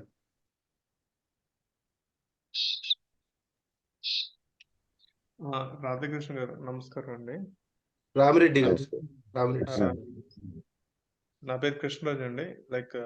నాకు చిన్న సందేశం. ఇప్పుడు గత జన్మలో మనం ఏ కర్మలు చేసామో మనకు తెలియదు. వాటి నుండి ముక్తి పొందడానికి ఎట్లా? ముక్తి పొందటానికి అంటే ఇప్పుడు మనకి కరెక్టే, గత జన్మల యొక్క రహస్యాలు మనకేమి తెలియవు. కానీ ఈ జన్మలో చెప్పాను కదా, ధర్మార్థ కామాక్షలు ఇప్పుడు ధర్మబద్ధంగా వ్యవహరించడం. ఇప్పుడు డబ్బు సంపాదించుకోవాలంటే అనేక రకాల మార్గాలు ఉండే ధర్మబద్ధంగా అనేది. ఇందాక ఒకే మాట చెప్పాను, ప్రతి క్షణము ప్రతి నిత్యము మనం కొన్ని కర్మలు చేస్తుంటాం. మనం చేసే కర్మలు నాకు కానీ నా ద్వారా ఇతరులకు కానీ ఎలాంటి సమయంలో ఏ విధమైనటువంటి బాధ కష్టం దుఃఖం లేనటువంటి ఆ పనులు చేస్తూ ఆ కర్మలు చేస్తూ పోతుంటే ఖచ్చితంగా కర్మ ప్రక్షాళన జరుగుతుంది అనేది నేను తెలుసుకున్న సత్యం. ఇక దానికి ఎలా ఏంటి అనే దానికి ఒక పాయింట్లుగా తీసివేతలు కూడికలతో పని లేకుండా ఎప్పుడు కూడా మనం ఏ పని చేసినా మరి ఇతరులకు ఏ విధమైనటువంటి హాని కానీ కష్టం కానీ నష్టం లేనటువంటి పని చేసుకుంటూ పోతుంటే కర్మలు ఆ కర్మ చేసుకుంటూ పోతున్నప్పుడు తర్వాత దానికి ఆ జ్ఞానం అన్నిటికీ మూలం జ్ఞానాగ్ని కర్మ దగ్ధానం అన్నారు కదా. జ్ఞానం అంటే ఏమిటి? అసలు జ్ఞానం అంటే విజ్ఞానం గురించి చెప్తుంటారు. 10 డిగ్రీలు సంపాదిస్తే విజ్ఞానం. ఈ విజ్ఞానం వస్తే ప్రపంచంలో విషయాలని తెలుసుకోవచ్చు. అసలు జ్ఞానం అంటే మన గురించి మనకు తెలియటం అనేది జ్ఞానం. ఆత్మ జ్ఞానం అంటారు. అసలు నేను ఎవరిని ఈ లోకంలోకి ఎందుకు వచ్చాను, నా యొక్క జీవిత లక్ష్యం ఏమిటి అనేది మన లక్ష్యం గమ్యం తెలుసుకొని ఆ గమ్యానికి అనుగుణంగా మనం ఆ లక్ష్యానికి అనుగుణంగా ప్రయాణం చేసేటువంటి దాన్నే జ్ఞానం అంటారు. అది జ్ఞానం అంటే ఒక మాటతో చెప్పేది కాదు, చాలా ఉండేది. సో మన వాస్తవాన్ని అంటే మన గురించి మనకు తెలుసుకున్నప్పుడు ఆటోమేటిక్ గా జ్ఞానం అనేది ఖచ్చితంగా వస్తుందండి. ఆ తెలియనటువంటి స్థితిలో మనం అజ్ఞానాలు కొట్టుకొని అనేక రకాల కర్మలు చేస్తూ మళ్ళీ కర్మబంధనాలు ఇరుక్కుపోతుంటాం. ఒక పని చేస్తాను, మీరు నాకు నెంబర్ చెప్తాను. ఎందుకంటే ఈ కర్మ సిద్ధాంతాన్ని గురించి పత్రిజీ చేత బుక్ రాయించాడు. అనుభవ జ్ఞానం అనే ఒక బుక్ రాయించాడు. దాదాపు 5 వేదికల్లో మరి 2 భాషల్లో కూడా రిలీజ్ చేయడం జరిగింది. నెంబర్ రాసుకోండి, 9959148406. ఈ నెంబర్కి కనుక మీరు వాట్సాప్ లో మీరు లింక్ పంపిస్తే నేను ఆ వాట్సాప్ కి ఒక లింక్ ఉంది. దీన్ని ప్రజెంటేషన్ మామూలుగా నేను చేసిన ఈ పుస్తకం మొత్తం కూడా రోజుకు ఒక 20 నిమిషాలు 25 నిమిషాలు చొప్పుని ఆడియో రూపంలో మన గ్రంథాలయం పేరిట పిఎంసిలో నేను చెప్పడం జరిగింది. అది పిఎంసిలోని రికార్డ్ అయ్యి ఉంది. ఆ లింక్ పంపిస్తాను. ఆ లింక్ ని క్లిక్ చేస్తే మీరు అది పుస్తకం మొత్తం కూడా వినొచ్చు. దాదాపు ఒక 9959148406. 9959148406. అవును. Thank you sir. అలాగే నేను రాసిన మానస సరోవరం బుక్ ఇంకో బుక్ ఉంది, అది కూడా మీకు లింక్ పంపిస్తాను. తర్వాత పిఎంసిలో రోజుకు ఒక మంచి మాట అని చెప్పి దాదాపు ఒక 360 ఎపిసోడ్లు అక్కడ ప్రజెంట్ చేశారు పిఎంసిలో. ఆ లింక్ కూడా ఏమి లింక్ క్లిక్ చేస్తే అన్ని వస్తా ఉంటాయి దాంట్లోని. మంచి మాట అంటే ఒక 4 నిమిషాలు 5 నిమిషాలు ఉంటుంది డైలీ, అది కూడా మీకు వినొచ్చు. చాలా అద్భుతం, ఎంతో ఉపయోగపడేవన్నీ కూడా. Thank you. రాధాకృష్ణ సార్ ఇప్పుడు మాట్లాడండి, ఒక్క నిమిషం సార్. సో రాధాకృష్ణ సార్ మరి మొన్న మహేశ్వర మహాపిరమిడ్ లో జరిగిన 11 రోజుల ధ్యాన యజ్ఞానికి రావడం జరిగింది ఫ్యామిలీతో. సార్ యొక్క ఎక్స్పీరియన్స్ తీసుకుందాం సార్.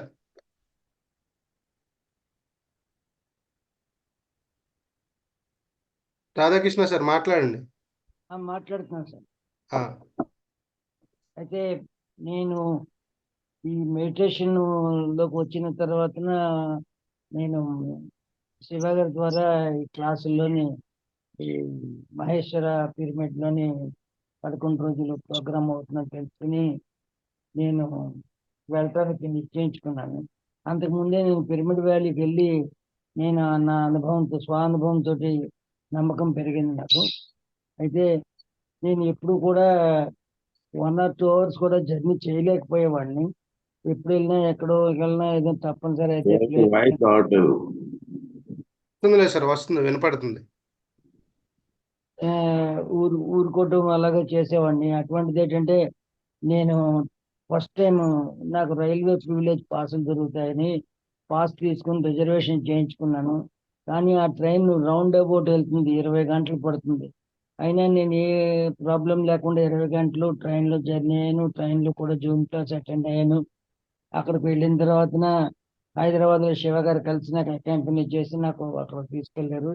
అకామిడేషన్ అన్ని తీసుకున్నాం. అక్కడ టెంట్లో అకామిడేషన్, మంచి చలికాలం, నేను కొద్దిగా చల్లగా ఉంటేనే నేనేమి ఉండలేకపోయేవాడిని. నేను అక్కడ 10 రోజులు ఆ టెంట్లోనే గడిపాను. అక్కడ నా భోజనం అది వేరేగా ఉండేది, అలాంటిది అక్కడ భోజనమే తిని నేను ఏంటంటే ఆ ఇంచుమించు ఆనందంగానే నేను అన్ని గడిపి నేను అక్కడ బాగా నేను ఎంజాయ్ చేశాను. క్లాసులకి అటెండ్ అయ్యాను, పౌర్ణమి మెడిటేషన్కి అటెండ్ అయ్యి అదే విధంగా నేను తిరిగి వచ్చాను. కానీ నాకు ఎక్కడ కూడా ఏం అసౌకర్యం అనిపించలేదు. అంతమందిలోని కలిసి నేను కూడా అది ఆ ఆ, అనుభవించగలిగాను. నేను ఆ, చాలా రుణపడి ఉంటాను శివ గారికి కూడా, నాకు అక్కడ తీసుకెళ్ళి ఇవన్నీ ఏర్పాట్లు చేస్తాను. అదే విధంగా నేను పిరమిడ్ వ్యాలీ పొద్దుపొద్దున కూడా వెళ్దాం అనుకుంటున్నాను. భగవంతుడు సహకరిస్తారని ఆశిస్తున్నాను. Thank you sir. సో సార్కి అనారోగ్యం ఉన్నప్పటికీ అప్పుడు మరి ఎప్పుడు 2 గంటల కన్నా ప్రయాణం చేయని వెళ్ళని వారు మరి రైల్వే డిపార్ట్మెంట్లో మరి ఒక మెయిన్ కేటగిరీలో వర్క్ చేసి మరి రిటైర్డ్ అయ్యి సత్యసాయి బాబా గారి ఆశీస్సులతో ఆయన మార్గంలో కొన్ని రోజుల పాటు ప్రయాణం చేసి తద్వారా మరి ఈ పిరమిడ్ స్పిరిచువల్ సొసైటీ ధ్యానంలోకి వచ్చి మరి ఎంతో ఇన్స్పిరేషన్తో మరి ఆ రోజు 11 రోజులు ధ్యాన నాయకులు 5 రోజులు పార్టిసిపేట్ చేశారు. అక్కడ అనుభవాన్ని కూడా సార్ పొందారు. అది మనం ఇప్పుడు సార్ నోటి ద్వారా విన్నాం. కాబట్టి మిత్రులారా, మరి బుద్ధ పౌర్ణమి సెలబ్రేషన్స్ అనేది కూడా మనకు ఒక మంచి అవకాశం. సంవత్సరంలో ఇలాంటివి మనకి వేడుకలు. సో మీరందరూ దయచేసి అక్కడికి రావాల్సిందిగా మిమ్మల్ని ఎందుకు దయచేసి అని రిక్వెస్ట్ చేస్తానంటే, వాటి విలువలు మీకు అక్కడికి వస్తే కానీ తెలిసిద్ది. ఏముందిలే ఇంట్లో ధ్యానం చేసుకుంటున్నాం కదా, రోజు ఒక మాస్టర్ వస్తున్నారు, క్లాస్ చదువుతున్నారు. ఇక్కడ మనం ఒక గంట ధ్యానం చేస్తే అదే ధ్యానం అక్కడ సామూహికంగా ఒక గంట ధ్యానం చేస్తే అది 100 గంటలతో సమానం మై డియర్ ఫ్రెండ్స్. ఇక్కడ సమానం అనే కన్నా మనలో ఎన్నో రకాల ట్రాన్స్ఫర్మేషన్స్ వస్తాయి, మన అంతర్గతంగా ఎన్నో మార్పులు వస్తాయి. ఆధ్యాత్మికంగా మనం ముందుకు ప్రయాణం చేయాలంటే ఇటువంటి వేదికలు మనకి చాలా స్ఫూర్తినిస్తాయి, మనల్ని చాలా ఆధ్యాత్మికంగా తీర్చిదిద్దుతాయి. కాబట్టి మీరందరూ కూడా అక్కడికి రండి. మీరందరూ కూడా ఆ లోక కళ్యాణ కార్యక్రమంలో భాగంగా ప్రతిదానికి ఒక రిజల్ట్ ఉంటుంది. ఒక హోమం చేస్తే ప్రకృతికి ఒక రిజల్ట్, ఒక యాగం చేస్తే ఒక రిజల్ట్ ఉంటుంది. అట్లాగే ఈ ధ్యాన మహాయజ్ఞాలు కూడా ప్రపంచ శాంతి కోసం, ఆ ప్రపంచ శాంతి కోసం మనం శాంతి పరులం అయితే ప్రపంచంలో శాంతి ఉంటుంది. కాబట్టి మీరు అందరూ కూడా అక్కడికి రావాల్సిందిగా మిమ్మల్ని అందరినీ ఆహ్వానిస్తున్నాం. రామిరెడ్డి సార్ వాళ్ళ ఆశ్రమాన్ని చూపించడానికి ఎంతో తాపత్రయపడుతున్నారు. ఆల్రెడీ పెట్టారు, అందరూ వీక్షిద్దాం. చక్కటి కృష్ణానది ఒడ్డులో అంటున్నారు. ఇది విజయవాడ బస్ స్టాండ్ కి కేవలం 5 కిలోమీటర్లు అండి. Railway station highway, national highway. అక్కడి నుంచి ఆ సెంటర్ దిగిన తర్వాత మనకు 1 కిలోమీటర్ లోపలికి రావచ్చు, వాకబుల్ డిస్టెన్స్ ఉంటుంది. ఇక్కడ పెద్ద ఒక 36x36 పిరమిడ్ కూడా నిర్మాణం జరిగింది. కింద హాల్ ఉంటుంది, తర్వాత ఫస్ట్ ఫ్లోర్ లో డైనింగ్, భోజనాలు అన్ని ఉంటాయి. ఇది పిరమిడ్ చుట్టూ ప్రకృతి, చెట్లు, అందాలు అన్ని ఉంటాయి. పక్కనే అంటే ఈ సంవత్సరం సమ్మర్ కాబట్టి వాటర్ ఎండిపోయింది, నదిలో నీళ్లు అంటే మనకి అంచు దాకా వస్తాయి. కనిపిస్తుందా అందరికి? కనపడుతుంది సార్, కనపడుతుంది. జీవితంలో అన్ని పనులు ముగించుకొని రిటైర్డ్ అయిన పర్సన్ జీవితాన్ని ఎలా జీవించాలంటే దానికి నిదర్శన మార్గదర్శకుడు రామిరెడ్డి గారు. ఎందుకంటే రిటైర్డ్ అవుతాము కానీ అందరం ఇళ్లలోనే స్ట్రక్ అయిపోతున్నాం. నా కూతురు, నా మనవడు జీవితాన్ని, నా జీవితంలో నేను ఎంత ఆనందంగా జీవించాలని క్వశ్చన్ కనుక చేసుకుంటే, ఈరోజు జూమ్ సెషన్లో ఉన్న మిత్రులందరూ చాలా మంది సీనియర్ సిటిజన్స్ ఉన్నారు. మరి అన్ని అందరికి అమరుస్తున్నాం. పిల్లల యొక్క ధర్మాన్ని నెరవేర్చాం, మనవాళ్ళ గురించి కూడా కొన్ని బాధ్యతలు అయినప్పటికీ మనలో ఆశ తగ్గదు. మరి ఆ చివరి దశ వరకు వాటిలోని ఆ బంధాల్లో ఇరుక్కుపోయి మనన్న సొంత ఆనందాన్ని మనం కోల్పోతున్నాం. కాబట్టి ఇది ఒక అద్భుతమైన టైం. ఎవరైతే రిటైర్డ్ అయిపోయారో, అన్ని సెటిల్ అయిపోయి పిల్లలందరూ చక్కగా వాళ్ళకి మ్యారేజ్ చేసి వాళ్ళ ముదు మనవాళ్ళు కూడా చూసుకున్న వాళ్ళు కూడా ఇప్పటికి ఇంకా బంధాల్లో ఇరుక్కుపోయి వాళ్ళ జీవితాన్ని అశాంతి మార్గంలో ప్రయాణింపజేస్తూ ఉన్నారు. మనం ధ్యాన మార్గంలోకి వచ్చాం, ప్రతిరోజు ఒక సత్యాన్ని తెలుసుకుంటున్నాం. జీవితం అనేది క్షణికమే. ఈ ఉన్నన్నాళ్ళు మనం ఎంత ఆనందంగా జీవించాను అనేదే చివరి ఎసెన్స్. కాబట్టి చక్కగా మానసరోవర్ మన రామరెడ్డి సార్ నెంబర్ మీకు ఇచ్చారు. చక్కగా ఇటువంటి అద్భుతమైన కార్యక్రమాల్లో సాధన చేసుకుంటూ, మరి అద్భుతమైన పుస్తకాలు చదువుతూ, అందరితో సాంగత్యం చేసుకుంటూ, ఇదొక మంచి సర్కిల్ మనకి. ఇదొక మంచి healthy atmosphere. Rama Reddy sir number ఇచ్చారు. సీనియర్ సిటిజన్స్ ఎవరైనా ఉంటే సార్తో కాంటాక్ట్ అయ్యి సమయాన్ని ఎలా వినియోగించుకోవాలి, మనం ఎన్నో ట్రెక్కింగ్స్ పెడుతున్నాం, టూర్స్ పెడుతున్నాం, వాటిలో కూడా పాల్గొనవచ్చు. ప్రతి నిమిషం ఆనందంగా ఎలా జీవించాలి, నిజంగా రామిరెడ్డి గారిని చూస్తే ఒక్కోసారి మాకు కూడా ఏర్సు పుట్టింది. ఎందుకంటే నిరంతరం ఇటు పక్కన ఒక పక్కన ఆధ్యాత్మిక కార్యక్రమాలు ఎక్కడ ఏది మిస్ అవ్వడు. పిఎంసీలో మీటింగ్స్ అటెండ్ అవుతారు, ఆన్లైన్ జూమ్ సెషన్స్ అటెండ్ అవుతారు. అట్లాగే అన్ని ఆధ్యాత్మిక విహారయాత్రలకు సారే కాకుండా మేడంను కూడా తీసుకొస్తారు. సో అటువంటి మరి ఇన్స్పిరేషన్ గల వ్యక్తి రామిరెడ్డి సారు. ఎందుకంటే మనం ఒక్కొక్కరి నుంచి నేర్చుకోవాలి మాస్టర్. ఇప్పుడు రాధాకృష్ణ సార్ ఉన్నారు, ఆయన ట్రాన్స్పరెంట్గా ఉంటారు, సార్ దగ్గర నుంచి అది నేర్చుకోవచ్చు. అట్లా జీవితంలో ఒక్కొక్కరి నుంచి ఒక్కొక్కటి మనం లెర్నింగ్ అనమాట. లైఫ్ ఈజ్ లెర్నింగ్ అంటారు కదా. ఎవరన్నా ఏదన్నా అడుగుతారా ఒకసారి అవకాశం? Yes sir. మీ గురించి ఎక్కువ మాట్లాడుతున్నా అంటారా? మా గురించి చెప్పాలని చెప్పేసి అయిపోయింది కానీ చెప్పాలి. ఎందుకంటే చాలా మంది మీ ఏజ్ లో వాళ్ళు చాలా స్ట్రక్ అయిపోతున్నారు సార్ లైఫ్ లో.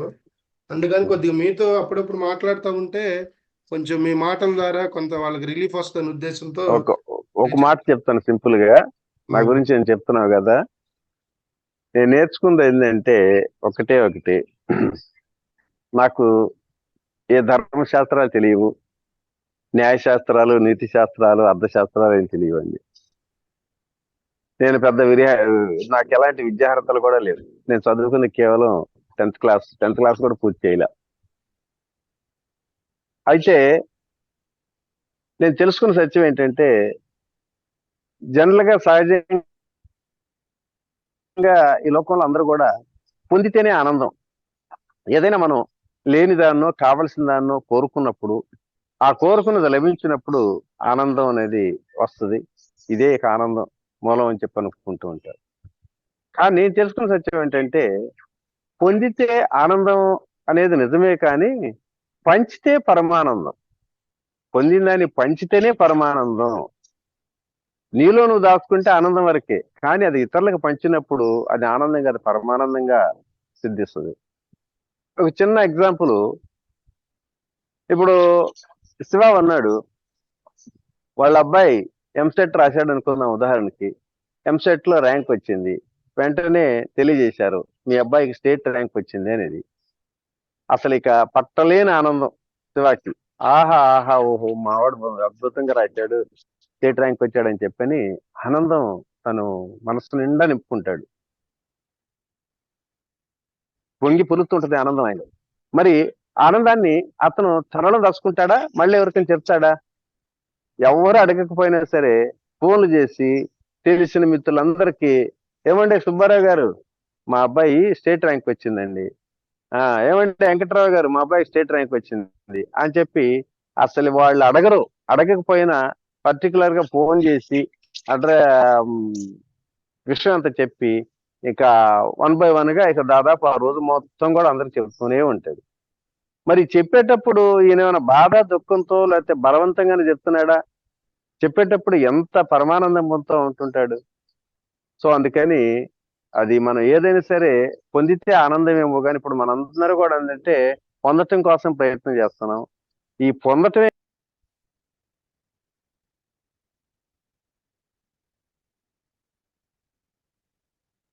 సార్ అన్మ్యూట్ చేసుకోండి. రామిరెడ్డి సార్ మ్యూట్ లో పడ్డారు. హలో, అన్మ్యూట్ అయ్యిందా? మ్యూట్ అయింది, ఇప్పుడు అన్మ్యూట్ అయింది. ఎంతసేపు అయింది అన్మ్యూట్ అయ్యి? ఇప్పుడే జస్ట్ ఒక సెకండ్. సో కాబట్టి పొందితే ఆనందం కాదు, పంచితేనే పరమానంద సత్యాన్ని తెలుసుకొని, మరి కృష్ణానది ఒడ్డున 1 ఎకరం దాదాపు ఒక 5 కోట్ల రూపాయల విలువైన స్థలంలో ఒక 3.5 కోట్ల రూపాయల ఖర్చుతో ఒక మళ్ళీ మ్యూట్ అయ్యారు. మళ్ళీ మ్యూట్ అయిందండి. 12 సంవత్సరాలుగా మరి ఎన్నో కార్యక్రమాలు నడుపుకుంటూ కొన్ని వందల మంది, వేల మందిని ఇక్కడ ధ్యానజ్ఞ మార్గంలో పయనించేటట్టు విషయాలు చెప్తుంటే ఇంతకు మించిన ఆనందం ఏముంటుందండి? ఇదే పంచుతున్నాం. మనం పొందినటువంటి సత్యాన్ని, సంతోషాన్ని, అనుభవాలని, అనుభూతులను అందరూ పంచుతుంటే అది ఒక పరమానందం. ఇవాళ నేను మీకు జూమ్ క్లాసులకు శివ రమ్మన్నాడు. శివ రమ్మన్నప్పుడు నేనేమో బలవంతంగా వచ్చానా, కష్టపడుతూ వచ్చానా, మొక్కుబడిగా వచ్చానా? నేను పొందినటువంటి ఆనందానుభూతులు మీ అందరూ షేర్ చేసినప్పుడు నాకు పరమానందమే. ఈ గంట సేపు నేను మాట్లాడంటే నేను బాధతో దుఃఖంతో చేయట్లా. సో మనం పొందినటువంటి దాన్ని ఎక్స్ప్రెస్ షేర్ చేసుకుంటే దాని మించిన ఆనందం లేదు. ఆ బాధలోనే ఆ బాటలోనే పయనిస్తున్నాను. కాబట్టి మిత్రులందరూ కూడా మీరు ఈ సత్యాన్ని తెలుసుకొని మీరు పొందటమే కాదు, మీరు ఏదైతే పొందారో దాన్ని పంచటం, అది ఆ డబ్బు రూపేణ, జ్ఞాన రూపేణ, లేకపోతే ప్రేమ రూపేణ, ఏదైనా ఏ రూపేణ సరే పంచుతున్నప్పుడు అదొక రకమైనటువంటి అనిర్వచనమైనటువంటి ఒక ఆనందానుభూతి. దాని మించిన ఆనందం లేదని ప్రశ్నిస్తుంది. Okay sir, thank you. ఇంకెవరైనా క్వశ్చన్ అండ్ ఆన్సర్స్ ఉంటే అడగండి. సార్ ఒక డౌట్ సార్. నా పేరు చెప్పండి. లక్ష్మీ కిరణ్. ఇప్పుడు ధ్యానం చేసేటప్పుడు మనకి ఏకాగ్రత కుదరాలంటే ఏం చేయాలి? అంటే ఇప్పుడు కాసేపు ఒక నామం చెప్పుకుంటాము, లేకపోతే కాసేపు శ్వాస మీద పెడతాము. ఏమండి అర్థం కాదు, మళ్ళీ చెప్పండి. అంటే ఇప్పుడు వినపట్లేదు. ధ్యానం చేసేటప్పుడు ఏకాగ్రత అనేది దేని మీద పెట్టాలి? ఓ అది మనము రైట్, శ్వాస మంచి మీద ప్రశ్న. పెట్టమంటారు, లేదంటే ఒక నామం చెప్పుకోమంటారు. ఉమ్. కాసేపు అంటే బాడీ ఉమ్. అనేది మన ఒకే స్థితిలో ఉండదు, అట్లా ఇటు కదులుతూ ఉంటాము. అలాంటప్పుడు ఎలా ఏకాగ్రత ఎలా కుదురుతుంది? రైట్, మంచి ప్రశ్న. ఇప్పుడు ధ్యానం అనేది మన అల్టిమేట్, మన లక్ష్యం, చివరికి లక్ష్యం ఏంటి? ధ్యానం.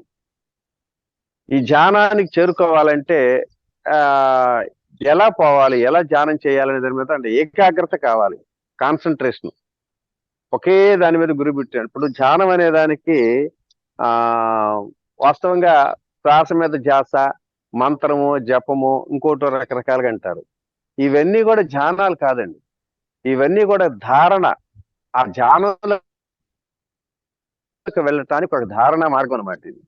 ఇప్పుడు శివ, నేను, లేకపోతే వెంకట్రావు నలుగురు ఉన్నాం. మా నలుగురు యొక్క లక్ష్యం ఏమిటి? హైదరాబాద్ చేరుకోవాలి. హైదరాబాద్ చేరుకోవాలంటే ఏదో వాహనాలు, నేను బస్సులో వెళ్ళాను, శివ కారులో వెళ్ళాడు, ఇంకొక ఆయన ట్రైన్లో వెళ్ళాడు. అంటే వాహనాలు మారిపోయి తప్పితే చేరుకున్నది హైదరాబాద్. అందరం చేరుకున్నాం అక్కడికి, మన లక్ష్యాన్ని చేరుకున్నాం. ఇది వాహనాల్లో రకరకాల ప్రయాణాలు చేసుకోవచ్చు. ఆయన బస్సులో ఉండొచ్చు, నేను ట్రైన్లో ఉండొచ్చు, ఇంకోటి కారులో వెళ్ళొచ్చు, ఇంకోటి ఫ్లైట్లో వెళ్ళొచ్చు. కానీ ఎంత సులువుగా, ఎంత తొందరగా చేరుకున్నాం అనేదే మనకు లక్ష్యం అక్కడ. అంతేగాని చేరటం అనేది ముఖ్యం కాదు. మా తాత ఎద్దుల బండి మీద పోయాడండి, నేను కూడా ఎద్దుల బండి మీద పోతానండి అని చెప్పి పోతాను అంటే అది తప్పు కాదు. అది రైటే, వాడి దృష్టిలో అది రైటే. కాకపోతే ఇప్పుడు అనేక రకాల మార్గాలు మహానుభావులు చెప్పారు. ధ్యాన పద్ధతులు దాదాపు 118 రకాల ధ్యాన పద్ధతులు కూడా వర్షం చెప్పడం జరిగింది. ఎవరికి ఏది అతి సులువైన మార్గమో దాన్ని ఎంచుకొని మార్గం ప్రయాణించాలి. ఇప్పుడు పత్రిజీ చెప్పారు శ్వాస మీద ధ్యాస. ఇది పత్రి చెప్పింది కాదండి. దాదాపు 2500 సంవత్సరాల క్రితం మరి బుద్ధ భగవానుడే ఈ భార్య బిడ్డల్ని రాజ్యాన్ని వదిలేసి ఎన్నో రకాల సంవత్సరాల తరబడి సాధన చేసి తెలుసుకున్న సత్యంలో ధ్యానమే అల్టిమేట్ ఉత్తమ మార్గం. ఈ ధ్యానానికి మార్గం కూడా ఆయన అనాపాన సతి అని చెప్పి పాళీ భాషలో రాసుకొచ్చాడు. దాని తెలుగులో శ్వాస మీద ధ్యాస అనేది. ఇప్పుడు మనం ఉన్నంత కాలం మనతో పాటు ఉండేది మన తల్లిదండ్రులు, బంధువులు, స్నేహితులు, ఆస్తులు అంత ఏది ఉండదండి. మనం ఉన్నంత కాలం మనతో పాటు ఉండేది మన శ్వాస ఉన్నంత వరకు మనం ఉంటూనే ఉంటాం. మరి ఇప్పుడు ఉదాహరణకి శివాలంటే వాళ్ళు, నువ్వు ధ్యానం చేయాలంటే నీ ఇష్ట దైవాన్ని ప్రార్థించుకో, స్మరించుకో, ఆయన మీద గురిపెట్టు అంటాడు. ఇప్పుడు మన కళ్ళు మూయగానే నాకు ఇష్ట దైవం సాయిబాబా అనుకున్నాం. సాయిబాబా కళ్ళు మూయగానే కనపడతాడా? ముందు కొంత విజువలైజేషన్ చేసుకోవాలి, క్రియేషన్ చేసుకోవాలి. సాయిబాబా అని మననం చేసుకుంటూ అదుగు కనిపిస్తున్నాడని చెప్పి ఒక 4 నిమిషాలు 5 నిమిషాలు ఆ మననం చేసుకున్న తర్వాత ఆ సాయిబాబా మీ మనోనేత్రాల్లో ప్రత్యక్షం అయ్యాడు. సాయిబాబా నా ఇంకే చూస్తున్నాడు, నా ఇంకే నవ్వుతున్నాడు, నన్ను ఆశీర్వదిస్తున్నాడు అనే భావనతో క్రియేట్ చేసుకున్న తర్వాత ఈ లోపల కాలు నొప్పో, మెడ నొప్పో, లేకపోతే దోమ గుట్టో, ఏ గుట్టో పట్టుమన్నట్టు గుట్టేస్తాం. అయిపోయింది, మళ్ళీ ఆ స్మరణ అంతా పోయింది. మళ్ళీ నువ్వు సాయిబాబాని మళ్ళీ క్రియేట్ చేసుకోవాలంటే ఎంత టైం పట్టుద్ది? సో కాబట్టి అది మంత్రమైనా, ఇప్పుడు మంత్రమో తంత్రమో ఏదో చెప్పాలంటే దానికి కొంత ప్రాక్టీస్ చేయాలి, సాధన చేయాలి. అసలు ఏమి సాధన చేయకుండా, ఏమి దాని గురించి కష్టపడకుండా అతి సులువైనది నీ చెంతనే ఉంది, శ్వాస. పని శ్వాసని ఏమన్నా గుర్తుపెట్టుకొని, అమ్మో ఈ శ్వాస నేను తీసుకుంటేనే నేను ప్రాణంతో ఉంటాను, శ్వాస లేకపోతే ఆగిపోయిద్ది, నా ప్రాణం పోయిద్ది అనేటువంటి భావం నుండి గుర్తుపెట్టుకొని తీసుకునేటువంటి ఆ పరిస్థితి నీకేమైనా ఉందా? ఆ భగవానుడు, ఆ సృష్టికర్త ఆ రకమైన సౌకర్యం ఇచ్చాడు మనకి. ఎవరినైనా నువ్వు మనసు పరిపరి విధాల పరుగులు తీసేటువంటిది, నీకు ఏకాగ్రత ఉండదు అని, అతి ముఖ్యమైన శ్వాసను కూడా నువ్వు మర్చిపోతావు. కాబట్టి అసలు నీకు గమనం ఉన్నా గమనం లేకపోయినా ఈ ప్రమేయం పనితో పని లేకుండా శ్వాసను ఆటోమేటిక్ ఇచ్చినట్టు చేసేది. సో అందుకని అతి సులువైనటువంటి ఆ శ్వాసను దృష్టి పెట్టుకోవాలి.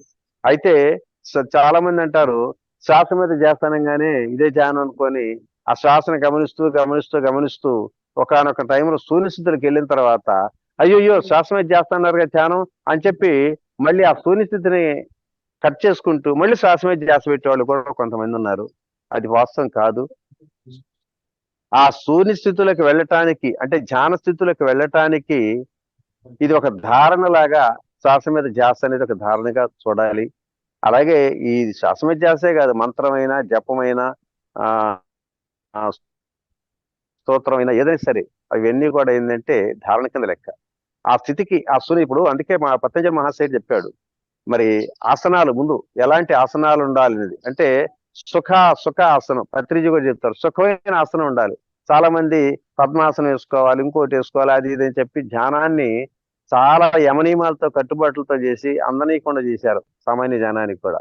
దాన్ని పత్రిజీ పట్టాపంచలు చేసి, అరే బాబు మెడ మీద తలకాయ ఉన్నాడు, ఎవడైనా ధ్యానం చేసుకోవచ్చు, ఆడ లేదు, మగ లేదు, పిల్ల లేదు, పీసు లేదు, అందరూ చేసుకోవచ్చు అని చెప్పి ఈ సత్యాన్ని ఈ ప్రపంచానికి సాటి చెప్పాడు మహానుభావుడు అతి సులువుగా. సో ఫ్రెండ్స్, అందుకని శ్వాసనే గమనించడం అనేది పద్ధతి, అదే రూలేం కాకపోయినా మీకు అతి సులువైన మార్గం శ్వాస. లేదండి నేను ఇంకోటి జపమే చేసుకుంటానండి, జపం ద్వారా నేను ధ్యానం చేసుకుంటానంటే అదేం తప్పు కాదు, పాపం కాదు. అది నీకు ఎట్లా సులువుగా ఉందనుకుని నీకు నేను నిర్ణయించుకోవచ్చు. అతి సులువైన మార్గం శ్వాస మీద ధ్యాస అని చెప్పి మనం పత్రిక చెప్పిన మట్టు లేదా మహానుభావుడు చెప్పిన మట్టు ప్రకారం అనుసరిస్తుంది. ఓకే, థ్యాంక్స్ అండి. Okay, thank you. Thank you sir.